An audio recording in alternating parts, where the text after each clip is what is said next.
सरकार अभी भी हमसे राजस्व लेती है। मैं हाउस टैक्स देता हूँ, अगर ये अवैध है तो इसका हाउस टैक्स क्यों आता है?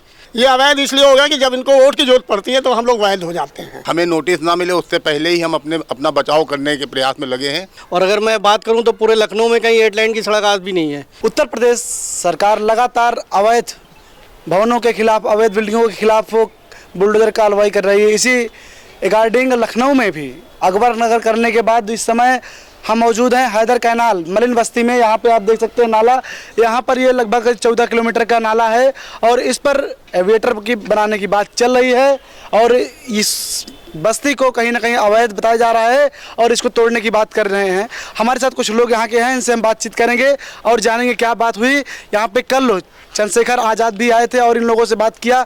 भैया, यहाँ कितने साल से रह रहे हैं आप? हम लोगों की ये तीसरी पीढ़ी यहाँ चल रही है। अच्छा, ये जो मलिन बस्ती है इसको तोड़ने की क्या बात हुई है? जो अभी तक हम लोगों ने संज्ञान लिया है इसका कि ये जो अम्बेडकर, इसका क्या नाम है, ये बस्ती जो है इसको तोड़ करके यहाँ पर जो है तो रोड बनाया जाएगा और इसको जो है काफ़ी लंबा जो है तोड़ा जाएगा, यहाँ के मकान ध्वस्त किए जाएंगे। इसके लिए आपको कोई नोटिस मिली है? कैसे पता चला कि क्या होगा? नोटिस क्या, ये बहुत दिनों से, इससे पहले भी कई बार हो चुका है, कई सरकारों में हो चुका है। मगर जब हम लोग एकता का परिचय देते हैं तो ये जो है तो रोक दिया जाता है। अब फिर से जो है इसका जो है तो अभी बीच में जो है हम लोगों का यहाँ सर्वे नगर निगम पे अखबार के थ्रू हमको पता चला कि यहाँ जो है सर्वे किया जा रहा है इसको तोड़ने के लिए। उसके बाद फिर प्रमुख सचिव अमृत अफजाल जी जो है चाल कटोरा रोड पर आए थे, उन्होंने कहा था 2 महीने बाद यहाँ नोटिस सबको दिया जाएगा। आप यहाँ पर कितने वर्षों से रह रहे हैं? हमको लगभग यहाँ हो गया है 70 साल, 70 वर्षों से रहे। मेरी 67 खुद ही जो है तो हमारी एज है इस समय और हम लोग यहाँ पैदा हुए हैं। 75 वर्षों से हम लोग यहाँ निवास कर रहे हैं। कल चंद्रशेखर जी आए थे तो क्या कुछ बात हुई उनसे? चंद्रशेखर जी से हम लोगों की ये बात हुई है कि उन्होंने परसों 12 बजे टेलीफोन करके हम लोग को अवगत कराया कि हम आप लोगों के दुख दर्द में शामिल होना चाहते हैं। हम लोगों ने यहाँ एक मीटिंग की, उस मीटिंग में वो आए, काफ़ी भीड़ थी।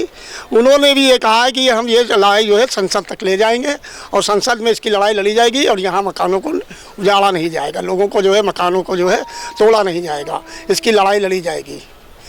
अच्छा, आप लोग को वोट देते हैं? जी हाँ, हम लोग बचपन से, वो जब से बालिग हुए तब से वोट देते चले। बहुत सी सरकारें हम लोगों ने यहाँ बदली और हम लोग सामाजिक सेवक हैं और समाज के प्रति हम लोग जागरूक भी हैं। और यहाँ केवल हम ये चाहते हैं कि हमको सरकार की किसी भी योजना से उसका हम विरोध नहीं कर रहे हैं, मगर लोगों को उजाड़ा ना जाए और ये पर्याप्त रास्ता है। अगर इसमें कोई बीच में आता है तो उन लोगों को निर्वासित करने के बाद भी या उनको दूसरी जगह स्थापित करने के बाद ही जो है ये सरकार अपनी कोई भी कार्रवाई करे। आप इतने वर्षों से रह रहे हैं तो ये अचानक से कैसे अवैध हो गया? ये अवैध इसलिए होगा कि जब इनको वोट की जरूरत पड़ती है तो हम लोग वैध हो जाते हैं। जब इनको वोट लेना होता है तो ये हमारे यहाँ गली गली आकर के सबके चरण पादुका छूते हैं, पैर छूने काम करते हैं और मूर्ख बना करके सरकार बना लेते हैं। उसके बाद हम ही लोगों को जो है तो निर्वासित करने की, उजाड़ने की बातें करते हैं। अच्छा, अकबर नगर तोड़ने के बाद पंत नगर पर रोक लगा दी है, यहाँ पर कैसे क्या तैयारी सरकार की? सरकार की यहाँ तैयारी कुछ नहीं है। पंत नगर, अकबर नगर तोड़ दिया गया, अबरार नगर का नंबर लगाया गया। इसके बाद इन्होंने जो है पंत नगर में जब किया तो पंत नगर चूँकि मोहताज संख्या में जो है तो उत्तराखंड के लोग रहते हैं और हमारे माननीय जो मुख्यमंत्री महोदय हैं वो भी उत्तराखंड से ही हैं, इसलिए ये शायद कार्रवाई स्थगित की गई है। कुछ और लोग हैं। भैया, कितने वर्षों से आप यहाँ रह रहे हैं? मेरी उम्र आज 47 वर्ष हो गई है। मैं 47 साल से यहीं रह रहा हूँ। जब से सुना कि ये टूटने, मतलब कि अवैध घोषित किया गया तोड़ने के, तो उसके बाद से कैसा लग रहा है आपको? इससे पहले भी 2008 में मायावती की सरकार में बहुत बड़ा, मतलब यहाँ पे पेपर के माध्यम से चला था कि यहाँ पे 8 लाइन सड़क बनाएंगे। और अगर मैं बात करूँ तो पूरे लखनऊ में कहीं 8 लाइन की सड़क आज भी नहीं है। तो जब भी विकास की बात होती है तो उनको मलिन बस्तियाँ नज़र आती है जहाँ दलित, गरीब, कमज़ोर वर्ग के लोग रहते हैं। सरकार को हमेशा विकास के नाम पर वही जगह नज़र आती है। तब इसको 2008 के आंदोलन में इसको रोका गया और उस योजना को खारिज कराया गया। और उसके बाद फिर ये 2024 में भी फिर ये एलिवेटेड रोड बनाने की बात हो रही है। और एक सड़क यहाँ पे बनाने के लिए मैं तो बोल रहा हूँ, ठीक है, एक सड़क बना लीजिए जिससे हमारे नाले की गंदगी जो है वो भी साफ़ हो जाएगी, नाला हमारा अंडरग्राउंड हो जाए और लोग जो रह रहे हैं व्यवस्थित तरीके से रहें। वो हम सरकार को बराबर उसका राजस्व देने के लिए तैयार हैं। सरकार हमारे रजिस्ट्री करे, अपना राजस्व ले। सरकार अभी भी हमसे राजस्व लेती है। मैं हाउस टैक्स देता हूँ, अगर ये अवैध है तो इसका हाउस टैक्स क्यों आता है? मैं बिजली का बिल देता हूँ, मैं वाटर टैक्स देता हूँ, मैं सीवर टैक्स देता हूँ, सब सारी व्यवस्थाओं का मैं टैक्स देता हूँ। जब मैं टैक्स पेड कर रहा हूँ तो मैं अवैध कैसे हो गया? सरकार वैध अवैध की परिभाषा सरकार अपने आप तय करती है, अपने आप बनाती है। उनको लगता है कि इस तरह से मलिन बस्तियों में रहने वाले लोग अवैध हैं, और जबकि सरकार को ये भी नहीं मालूम है कि आज लखनऊ के अंदर कम से कम 700 से ज़्यादा मलिन बस्तियां हैं, मगर सरकार ने अभी भी अपने आज उन्हीं 500 कुछ बस्तियों को ही चिन्हित कर रखा है। तो ये सरकार की दोगली नीति है। ये हर बार गरीबों को हटाने और भगाने का काम कर रहे हैं, और ये बंद होना चाहिए, और जहाँ लोग रह रहे हैं उनको वहीं व्यवस्थित करना चाहिए। अच्छा, इस जहाँ पर रह रहे हैं इसका कागज पत्र कुछ है आपके पास? कागज पत्र हम अगर बिजली का बिल जमा करते हैं, हमारे बिजली का बिल है, मैं हाउस टैक्स जमा करता हूँ, उसका हाउस टैक्स है हमारे पास, उसका हमारे पास है, वोटर आईडी है, राशन कार्ड है, आधार कार्ड है, सारे आईडी तो हमारे पास हैं, सब कुछ हमारे पास अवेलेबल है वो। और भैया हैं, बात करेंगे। भैया, आप यहाँ कितने वर्षों से रह रहे हैं? सर हम लोग तो यहीं पैदा हुए हैं, और लगभग 100 वर्षों से तो हम लोग रह रहे हैं यहाँ पे। कैसे आप हमारे दादाजी भी यहीं रहते थे। कैसे आप अचानक अवैध घोषित हो गए? देखिए, अवैध